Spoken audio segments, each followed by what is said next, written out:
তারাপীঠে দ্বিতীয় দিন দেখে নাও আমি কি কি করলাম। সকালবেলা ঘুম থেকে উঠেই ফ্রেশ হয়ে চা অর্ডার করলাম হোটেলের রেস্টুরেন্ট থেকে। এই দেখো তোমাদের গুড মর্নিং জানাচ্ছি। চা খাওয়ার পর জানলায় এসে কিছুক্ষণ দাঁড়ালাম, রুমের জানলা থেকে এই দেখো লাইনটা দেখা যাচ্ছে, জেনারেল লাইন, কত বড় লাইন। তারপর ব্রেকফাস্টটা অর্ডার করলাম, কচুরি আর আলুর তরকারি এই হোটেলের এই রেস্টুরেন্ট থেকে।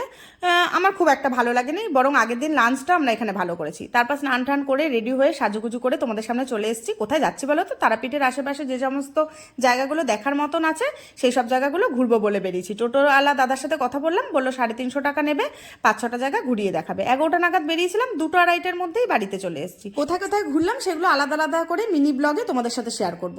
তারপরে দেখো রাস্তাঘাটের অবস্থা না এখানে ভীষণ ভালো, আর গ্রাম্য পরিবেশ তো, তাই তোমাদের সাথে শেয়ার না করে পারলাম না। তারপর ফিরে এসে আমরা মা তারা সরণি গেটটা আছে ঠিক তার উল্টো দিকের একটা রাস্তা দিয়ে কিছুটা এগোলেই না একটা রেস্টুরেন্ট দেখতে পেলাম, বাঙালি রেস্টুরেন্ট, প্রচুর ভিড় ছিল। তো সেখান থেকে লাঞ্চটা করলাম। কাতলা থালি নিয়েছিল 100 টাকা, ভাত ছিল, ডাল, লেবু, লঙ্কা, পেঁয়াজ, আলু ভাজা, আলু পোস্ত, একটা সবজি আর কাতলা মাছ, চাটনি, পাঁপড়।